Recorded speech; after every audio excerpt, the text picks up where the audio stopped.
পরীক্ষা আসছে মানেই কি রাজ্যের টেনশন, রাত জেগে পড়া আর একরাশ চাপ। আচ্ছা, যদি বলি এই পুরো ধারণাটাই আসলে বদলে ফেলা সম্ভব? আজকের এই বিশ্লেষণে আমরা ঠিক সেটাই করতে যাচ্ছি। চলুন না পরীক্ষার প্রস্তুতিকে একটা ভয়ের ব্যাপার না ভেবে একটা স্মার্ট গেম প্ল্যান হিসেবে দেখি। তাহলে শুরু করা যাক। পরীক্ষার নাম শুনলেই কেমন একটা চাপ কাজ করে, তাই না? এটা কিন্তু খুবই স্বাভাবিক, প্রায় সবারই হয়। কিন্তু সমস্যাটা হয় তখনই যখন এই দুশ্চিন্তাটা পড়াশোনার উপরেই চেপে বসে। ভালো খবরটা হলো, ঠিকঠাক কৌশল জানা থাকলে কিন্তু এই চাপটাকে বসে এনে নিজের সেরা পারফরম্যান্সটা দেওয়াই যায়। অনেকেই ভাবেন ঘণ্টার পর ঘণ্টা বইয়ের দিকে তাকিয়ে থাকলেই বুঝি সাফল্য আসে, কিন্তু আসল ম্যাজিকটা লুকিয়ে আছে স্মার্ট কৌশলের মধ্যে। একটা ভালো পরিকল্পনা শুধু যে টেনশন কমায় তাই না, এটা কিন্তু পরীক্ষার ফলাফলকেও পুরোপুরি বদলে দেওয়ার ক্ষমতা রাখে। যে কোনো বড় চ্যালেঞ্জ জেতার প্রথম ধাপ কিন্তু বই বা খাতা নয়, ওটা শুরু হয় নিজের মন থেকে।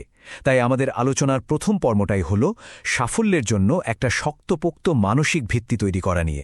এই অংশে আমরা মূলত এই তিনটি বিষয় নিয়ে কথা বলবো। এই তিনটি জিনিস একটা বিজয়ী মানসিকতা গড়তে দারুণভাবে সাহায্য করে। চলুন একটা একটা করে জেনে নিই। আচ্ছা, পরীক্ষার আগের রাতে তাড়াহুড়ো করে সব পড়ে ফেলার যে চেষ্টা, ওটাকে বলে ক্র্যামিং। ভাবুন তো, এক সপ্তাহের খাবার কি একদিনে খাওয়া যায়? গেলেও কি হজম হয়?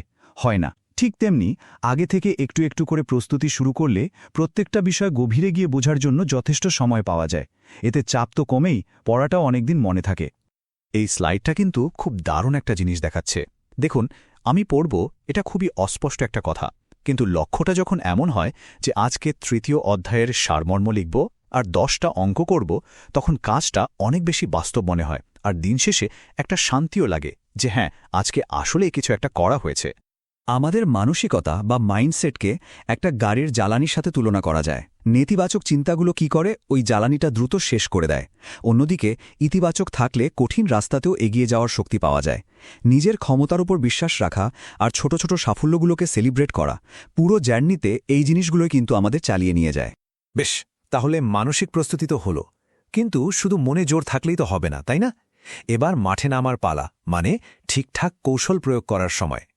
এই অংশে আমরা এমন কিছু পরীক্ষিত টেকনিক নিয়ে কথা বলবো যা পড়াশোনাকে আরও কার্যকর আর ফলপ্রসূ করে তুলবে। চলুন এই তিনটি কৌশল সম্পর্কে বিস্তারিত জেনে নেওয়া যাক। এগুলো প্রস্তুতির মানকে কয়েক ধাপ এগিয়ে নিয়ে যেতে পারে। আচ্ছা, পড়া টেবিলটা যদি খুব অগোছালো থাকে, চারপাশে বই খাতা ছড়ানো ছিটানো থাকে, তাহলে কি পড়ায় মন বসে? বসে না। ঠিক এই কারণে পড়ার জন্য একটা শান্ত গোছানো জায়গা খুব জরুরি। আর মনোযোগের সবচেয়ে বড় শত্রু মানে মোবাইল ফোন, ওটাকে কিছুক্ষণের জন্য একটু দূরে বা সাইলেন্ট করে রাখলেই দেখবেন পড়ায় ফোকাস করাটা কত সহজ হয়ে গেছে। পড়াশোনা কিন্তু দুই রকম হয়। একটা হলো প্যাসিভ স্টাডি, মানে শুধু বইয়ের পাতা উল্টে যাওয়া বা রিডিং পড়া, এতে খুব একটা লাভ হয় না। আরেকটা হলো অ্যাক্টিভ রিভিশন। মানে কি? মানে হলো যা পড়া হয়েছে তা নিয়ে কিছু একটা করা, যেমন নিজের ভাষায় নোটস বানানো বা কোনো বন্ধুকে বিষয়টা বোঝানোর চেষ্টা করা। এতে ব্রেনটা সক্রিয় হয় আর পড়াটা একেবারে মাথায় গেঁথে যায়। একটানা অনেকক্ষণ পড়তে গেলে কিন্তু আমাদের মনোযোগ কমে যায়। পোমোডোরো কৌশলটা এখানে দারুণ কাজের। নিয়মটা খুব সহজ। 25 মিনিট গভীর মনোযোগ দিয়ে পড়ুন, তারপর ঘড়ি ধরে ঠিক 5 মিনিটের একটা ব্রেক নিন। এই ছোট ব্রেকটা ব্রেনকে একদম রিচার্জ করে দেয়, যার ফলে লম্বা সময় ধরে পড়াশোনা চালিয়ে যাওয়াটা অনেক সহজ হয়ে যায়। ক্রিকেট ম্যাচের আগে প্লেয়াররা কি করে? নেট প্র্যাকটিস, তাই না? পুরনো প্রশ্নপত্র সলভ করাটাও ঠিক সেরকম একটা নেট প্র্যাকটিস। এতে পরীক্ষার হলের আসল পরিবেশটা বোঝা যায়। প্রশ্নের ধরন কেমন হয়, নম্বর কিভাবে ভাগ করা থাকে, আর সময় কিভাবে ম্যানেজ করতে হবে, এই সব কিছুর একটা পরিষ্কার ধারণা পাওয়া যায়। আর সবচেয়ে বড় সুবিধা হলো নিজের দুর্বল জায়গাগুলো স্পষ্ট হয়ে ওঠে। তো মাইন্ডসেট রেডি, স্ট্র্যাটেজিও রেডি। এবার আসল খেলা, অর্থাৎ পরীক্ষার দিনের পারফরম্যান্স। সব প্রস্তুতি তো ওই 3 ঘন্টার জন্যই, তাই না? চলুন দেখিনি পরীক্ষার হলে কিভাবে নিজের সেরাটা দিয়ে আসা যায়। এই তিনটি বিষয় যদি মাথায় রাখা যায়, তাহলে এতদিন ধরে নেওয়া সমস্ত প্রস্তুতি পরীক্ষার খাতায় ঠিকঠাকভাবে ফুটিয়ে তোলা সম্ভব হবে। আমাদের মধ্যে একটা খুব কমন ভুল ধারণা আছে যে পরীক্ষার আগে বুঝি রাত জাগতেই হবে। এটা কিন্তু আসলে উপকারের চেয়ে অপকারই বেশি করে। পর্যাপ্ত ঘুম, স্বাস্থ্যকর খাবার আর একটু হালকা ব্যায়াম ছাড়া ব্রেন তার সেরা পারফরমেন্স দিতেই পারে না। তাই এগুলোকে বিলাসিতা না ভেবে প্রস্তুতিরই একটা জরুরি অংশ হিসেবে ভাবতে হবে।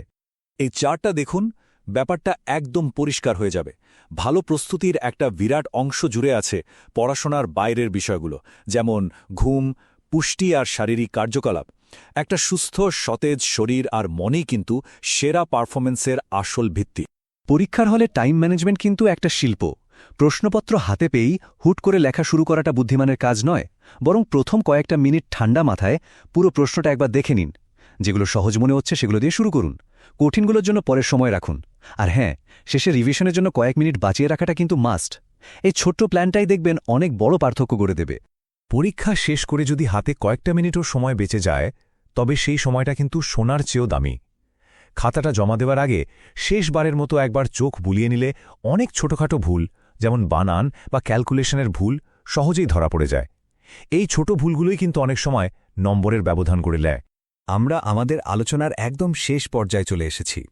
এতক্ষণ জন্য যে আলাদা আলাদা বিষয়গুলো নিয়ে কথা বললাম, চলুন এবার সবগুলোকে একসাথে মিলিয়ে সাফল্যের একটা সম্পূর্ণ নকশা তৈরি করা যায়।